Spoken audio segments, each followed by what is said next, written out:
අපාය පාලනය කරන හේඩිස් කෙන දන්නවද? හේඩිස් කියලා කියන්නේ සියුස්ගේ සහ පොසයිඩන්ගේ වැඩිමහල්ම සහෝදරයා. ඒ වගේම පාතාල ලෝකයට අධිපති පාලකයා. හැබැයි හේඩිස් ප්‍රධාන ඔලිම්පියන් දෙවිවරු 12 දෙනා අතරට නෑ කියලා දැනගෙන හිටියා. හේඩිස් ඔලිම්පස් වල ජීවත් වෙන්නේ නැති නිසා මෙයාව ප්‍රධාන දෙවිවරු 12 දෙනා අතරට ගෙනින්නේ නෑ. මොකද මෙයාගේ රාජධානිය තියෙන්නේ අන්ඩර්වර්ල්ඩ් එකේ. එහෙමත් නැත්නම් පාතාල ලෝකේ. අන්ඩර්වර්ල්ඩ් එක කියලා කියන්නේ අපි හිතනවා වගේ අපාය නෙමෙයි. මේක තමයි මැරුණ අයගේ ආත්ම ජීවත් වෙන තැන. මේකෙත් කොටස් තුනක් තියෙනවා. මේ කොටස් තුන තමයි එලිසියම්, ඇස්ෆඩෙල් මේඩෝස් සහ ටාටරස් කියලා හඳුන්වන්නේ. එලිසියම් කියලා කියන්නේ ග්‍රීක වීරයන්ට සහ හොඳ මිනිසයන්ගේ ආත්ම වලට වෙන්ගුණ පාරාදීසය.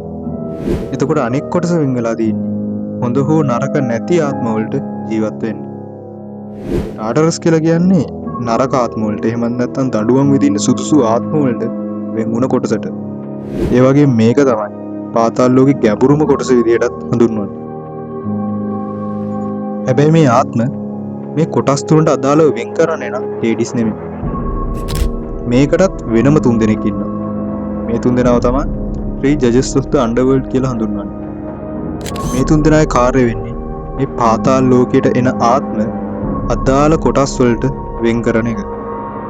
මේ තුන් දෙනා තමයි මයිනෝස්, ඊකස් සහ රැදමන්තස් කියලා හඳුන්වන්නේ. එතකොට හේඩිස් මොකද්ද කරන්නේ? හේඩිස් තමයි මේ අන්ඩර්වර්ල්ඩ් එකේ මේ සිද්ධ වෙන ක්‍රියාවලිය හරියට පාලනය කරන කෙනා. හරියට බැලුවොත් මෙයා තමයි අන්ඩර්වර්ල්ඩ් කියන කම්පැනි ලොක්ක වෙන්නේ.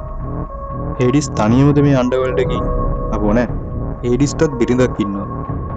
හේඩිස්ගේ බිරිඳ වෙන්නේ සියුස්ට සහ සියුස්ගේ සහෝදරිය වන ඩිමීටට ලැබුණු දුව. මෙයා තමයි පර්සෙෆනි. හැබැයි මෙයාත් කැමැත්තෙන් ආව කෙනෙක් නන් නෙමෙයි. හේඩිස් බලෙන් පර්සෙෆනිව පැහැරගෙන ඇවිත් තමන්ගේ රැජින කරගෙන තිබුණා. ඒ වගේම හේඩිස්ගේ උදව්වට එක රාක්ෂස බල්ලෙක් ඉන්නවා. මෙයා තමයි සර්බරස්.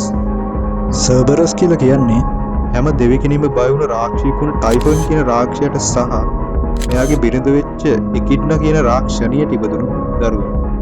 ඒ වගේම මෙයා තමයි පාතාල ලෝකයට එන ගේට්ටුව මුර කරන රාක්ෂස බල්ලා විදියට ග්‍රීක පුරාවෘතවලදී හඳුන්වන්නේ.